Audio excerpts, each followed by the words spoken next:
क्या ये सिर्फ अर्जुन की कहानी है? जरा अच्छे से सोचिएगा, क्या ये हमारी कहानी नहीं है? जैसे कि आइंस्टाइन है, स्वामी विवेकानंद है, श्री अरविंद हैं, बहुत सारे हैं, हजारों हैं। क्यों इतने बड़े बड़े लोग इसको पढ़ते हैं कि क्यों एक अंध के, एक निकृष्ट आदमी के, नीच आदमी के बाद से गीता को शुरू की गई? क्यों?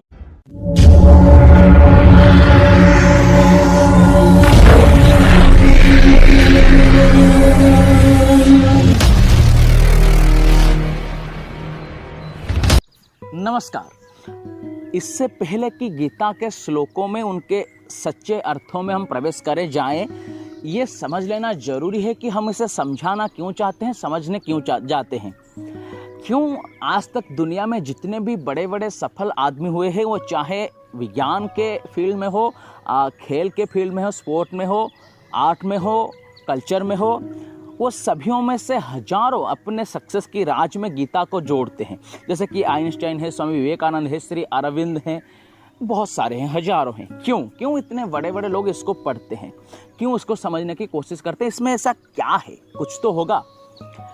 उन बड़े बड़े दार्शनिकों, वैज्ञानिकों, विचारकों के मत से और हमारे मत से यही है कि गीता पहले तो कोई संप्रदाय की किताब नहीं है। इसके 700 श्लोकों में किसी भी जगह पर एक भी आप किसी भी संप्रदाय, जैसे हिंदू, मुस्लिम, क्रिश्चियन, बौद्ध, जैन, पारस, किसी भी एक शब्द इसमें से नहीं पाएंगे।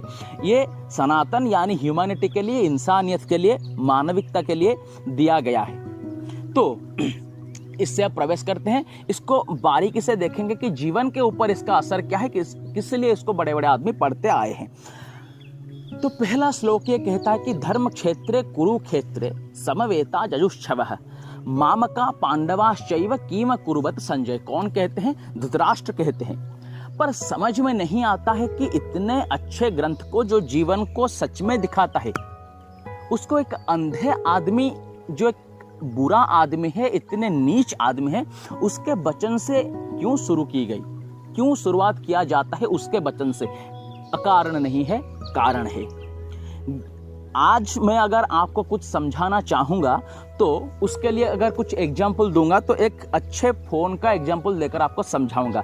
10 साल बाद अगर यही चीज कोई आपको समझाएगा तो इसी फोन का एग्जाम्पल नहीं देगा, वो कोई दूसरे डेवलप्ड फोन का एग्जाम्पल देगा। इंस्ट्रूमेंट्स चेंज हो जाएंगे पर बात वही होगा। इसी तरह से जो 5000 साल पहले गीता में घटा था, उसमें एग्जाम्पल्स बदल सकते हैं कृष्ण ने जो दिया था, पर घटना आपके साथ आज भी वही घट रहे हैं। ये जीवन की शास्त्र है। तो समझते हैं कि क्यों एक अंध के, एक निकृष्ट आदमी के, नीच आदमी के बाद से गीता को शुरू की गई। क्योंकि जितने भी, सिर्फ महाभारत नहीं, जितने भी युद्ध हुए हैं, दुनिया में हो रहे हैं, वो पहले एक अंधे आदमी के कारण ही शुरू होते हैं, नहीं तो नहीं हो पाएंगे। अगर अंधे आदमी नहीं होगा तो, अंधा यानी आंख से अंधा नहीं, ये तो प्रतीक है। अंधा यानी जुनून में अंधा, महत्वाकांक्षाओं में अंधा, कुछ करने की धुन में, कुछ लोगों को मारने की धुन में, अपनी इच्छा को पूरी करने में अंधा है। जैसे कि हिटलर है, जैसे कि बड़े बड़े सिकंदर है। आप भी अंधे हैं, हम भी अंधे हैं। हम कभी, देखिए उदाहरण के लिए, हम कभी रास्ते से जा रहे हैं, गेम वगैरह खेलते खेलते कोई आदमी हमें पीछे से पुकारा है किसी काम करने के लिए, उसका हमको सुनाई दे रहा है कि वो बुला रहा है, पर हम जानते हुए भी नहीं सुनेंगे, क्योंकि अगर हम सुनते हैं तो हमको वो काम करना पड़ेगा। इसलिए हमको सुनाई दे रहा है पर हम जानते हुए अनदेखा करके वहाँ से चले जाएंगे। हम वहाँ पर अंधे हुए, छोटे अंधे हुए। हालांकि हिटलर, सिकंदर ये बड़े अंधे थे, धृतराष्ट्र बड़े अंधे थे, पर इस तरह का अंधेपन जो हमें सुनाई देता है, हम जानकर अनसुना कर रहे हैं।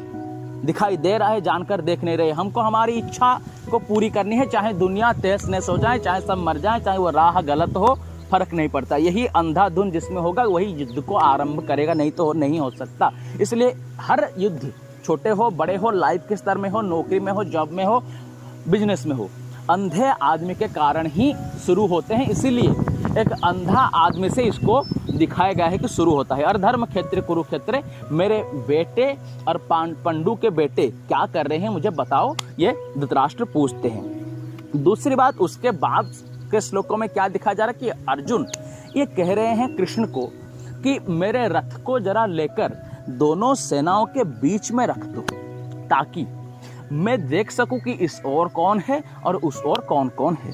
इसके बाद यही किया जाता है, लेकर उसको रखा जाता है। जब बीच में अर्जुन के रथ को रखा जाता है तो अर्जुन कांप उठता है। क्यों?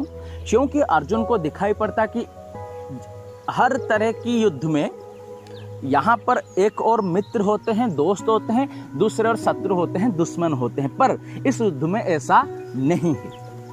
इस युद्ध में शत्रु के ओर जो खड़े हैं वो सिर्फ शत्रु नहीं है, उनमें सगे संबंधी भी हैं, रिश्तेदार भी हैं, अपने लोग भी हैं, गुरु भी हैं, हजारों तरह के आदमी हैं।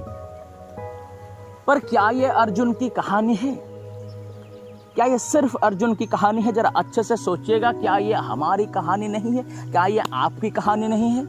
क्या आप भी जीवन में जो करने जा रहे हैं, छोटा हो बड़ा हो, चाहे महाभारत जैसा ना हो, आपके दायरे में जो करने जा रहे हैं, आपके विरोध में कोई नहीं खड़ा होते हैं। और जो आपके विरोध में जो झुंड खड़ा होता है, क्या उसमें सभी आपके मित्र हैं? जरा अच्छे से सोचिएगा, मित्र नहीं है सब, उसमें भी आपके सगे संबंधी आपके विरोध में खड़े हैं कि तू ये नहीं कर, तू ये कर। उसमें भी आपके रिश्तेदार खड़े हैं, उसमें भी आपके विरोध में आपके दोस्त खड़े हैं। और गहराई में जाकर देखेंगे तो जिस तरह से महाभारत है उसी तरह से आपका लाइफ है कि आप देखेंगे कि आपका एक फ्रंटलाइन शत्रु होगा दुर्योधन जैसा, उस ओर आपके कोई ना कोई होगा जो दुर्योधन को धुआं दे रहा है, आंच दे रहा है, बता रहा है कि तू कर।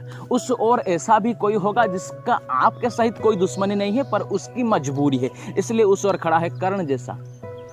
आपके जीवन में जरा ढूंढिएगा, अच्छे से अवेयर होकर देखिएगा तो सिर्फ महाभारत वहां नहीं हुआ था, यही हो रहा है। कहानी अर्जुन की कहानी सिर्फ नहीं है, आपकी भी कहानी है, आपकी ही कहानी है। तो आप जो करना चाहते हैं उसमें विरोध में वो सब आदमी खड़े हैं। तो अब आप करेंगे कैसे? अब जाएंगे कैसे? अगर ये समझ में आ चुका है कि ये अर्जुन की कहानी नहीं है, मेरी कहानी है, तो आगे हम जिस तरह से एपिसोड वाइज एपिसोड गीता को व्याख्या करते जाएंगे, इस तरह से नहीं सुनना है कि अर्जुन पूछ रहा है और कृष्ण बता रहे हैं। इस तरह से सुनना है कि मैं पूछ रहा हूं और कृष्ण मुझे बता रहे हैं। कृष्ण बताएंगे आगे आगे गीता से, हम लाएंगे कृष्ण क्या बता रहे हैं उसको। तो आपको ये पता चलेगा कि जो जो सवाल आप पूछेंगे वो सभी अर्जुन आपके on behalf of you asked. 5000 साल पहले अर्जुन पूछ चुका है, आपसे ज्यादा कुछ पूछा होगा, कुछ सवाल कम नहीं होंगे। तो आज से सुनते जाना है कि अब इस घड़ी में अर्जुन को कुछ समझ में नहीं आता है। अर्जुन कृष्ण के शरण में जाता है कि मुझे कुछ समझ नहीं आता, अब मुझे क्या करना है जरा बताओ, मुझे युद्ध नहीं करना है। वो छोड़ता है, जैसे आप हरास होकर ये सब देखकर छोड़ देते हैं कि अब नहीं करना है, दुकान वुकान कर लूंगा, चला लूंगा, छोटी बड़ी कोई नौकरी कर लूंगा, आपके आकांक्षा का आप छोड़ देते हैं। पर कृष्ण वहां पर क्या कहते हैं? कृष्ण वहां पर अर्जुन को कहते हैं कि हतोबा प्राप्स्यसे स्वर्गम जित्वा वा भोक्ष्यसे महिम तस्माद् उत्तिष्ठ कौन्तेय युद्धाय कृत निश्चय। इसका अर्थ क्या है? ये कोई प्रवचन नहीं है, जीवन के सहित रिलेटेड है। इसका अर्थ ये है कि अगर तुम युद्ध ना करोगे तो दोनों ही फील्ड में तुम्हारी क्षति है। कैसे? अगर तुम युद्ध नहीं करते हो तो लोग तुमको पलातक कहेंगे और तुमको मार भी देंगे। पलातक कैसे जिंदा रहेगा? लोग ढूंढकर मार ही देंगे, तो क्षति ही क्षति है। अगर तुम युद्ध करते हो तो अगर तुम जीतते हो तो ये साम्राज्य भोगोगे, अगर तुम हारते हो तो यश को प्राप्त करोगे, प्रशंसा को प्राप्त करोगे, सम्मान को प्राप्त करोगे। लोग कहेंगे कि धर्म के लिए युद्ध करते करते मरा है। प्रैक्टिकल लाइफ में इसको ले आइए। आप कॉम्पिटिटिव के लिए पढ़ रहे हैं, एग्जाम देना है, अगर नहीं देना है तो लोग आपको कहेंगे पढ़ रहा था, दिया नहीं, कुछ नहीं कर पाता।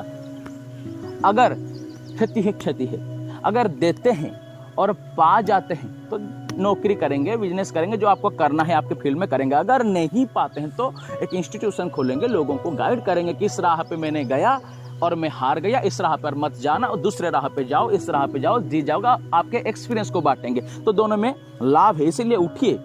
और आपको अगर ये पता चल चुका है कि ये कहानी मेरी है और ना करने में मेरी क्षति ही क्षति है, मुझे करना है, क्योंकि जितने आपके अंदर पोटेंशियल है, जितनी प्रतिभा है, जितने तक आप जा सकेंगे। मैं नहीं कह रहा हूँ कि सबको यूपीएससी क्रैक करना है, सबको साइंटिस्ट होना है, सबको महाभारत लड़ना है, ऐसा नहीं है। जो जो कर पाएगा उसके प्रतिभा के दायरे में, अगर वो उसको नहीं करता है, जब तक नहीं करेगा तब तक उसको सुकून नहीं होगा। थोड़े दिन के लिए सुकून होगा, फिर छटपटाने लगेगा। तो अगर आपको ये पता चल चुका है कि मुझे करना ही होगा, जब तक ना करूँगा तो सुकून से रह नहीं पाऊंगा, अगर करना ही है, आपके पूरे प्रतिभा को पूरी तरीके से खिलाना है, तो छटपटाते हुए धीरे धीरे से क्यों, एक ही झटके में क्यों नहीं। तो तस्माद उत्तिष्ठ कौन्तेय युद्धाय कृत निश्चय।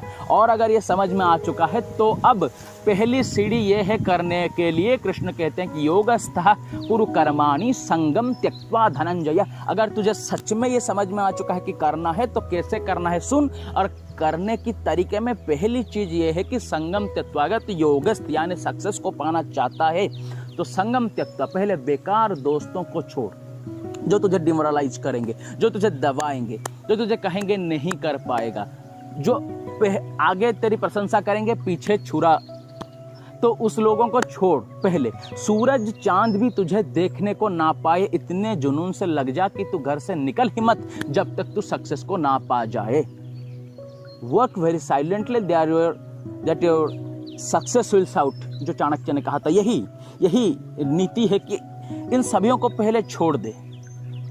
जो तुझे डिमोरलाइज करते हैं, जो तुझे दबाते हैं, जो तेरे दोस्त के नाम पे हैं पर दोस्त नहीं है, इनको नहीं छोड़ेगा तो सक्सेस नहीं पा पाएगा। योगस्थः कुरु कर्माणि संगम त्यक्त्वा धनंजय। हे धनंजय, पहले इन सभी संगम को छोड़।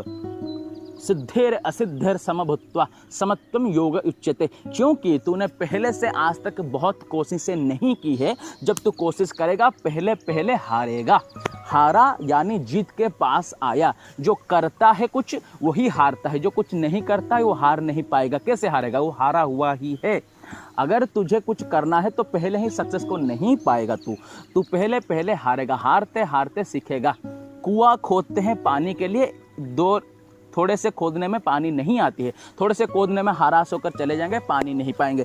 खोदिए खोदिए खोदिए एक दिन पानी निकलेगा। इसी तरह से तू पहले पहले असिद्धि को पाएगा यानी हारेगा, सिद्धि को पाएगा, थोड़ी थोड़ी कभी सक्सेस होगा। जब तू सिद्धि को पाएगा तब ज़्यादा खुश होना मत, जब तू असिद्धि को पाएगा ज़्यादा दुखी होना मत। समान रूप से चलना, संग को छोड़ना, और ये तय कर लेना मन में कि मुझे करना है, जब तक ना कर लूं तो मुझे शांति मिलने वाला नहीं है। तो मुझे करना है, करने में आगे आगे कृष्ण भी राह बताते जाएंगे। हमने एक राह बताया कि पहले बुरे संग को छोड़ दीजिए, डेडिकेटेड हो जाए कि संगम त्यक्त्वा धनंजय सिद्धिर असिद्धिर समभूत्वा समत्वम योग उच्यते। उस समान भाव को, उस योग को, इस सक्सेस को तू एक दिन जरूर पा जाएगा। जो भी पाए हैं इसी राह से ही पाए हैं, दो राह नहीं है।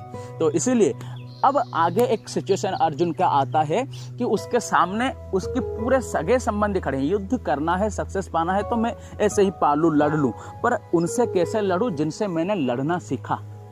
कभी कभी आपके जीवन में भी ऐसा होता है कि आपके पेरेंट्स ही आपके अगेंस्ट में हैं, तो आप क्या करेंगे?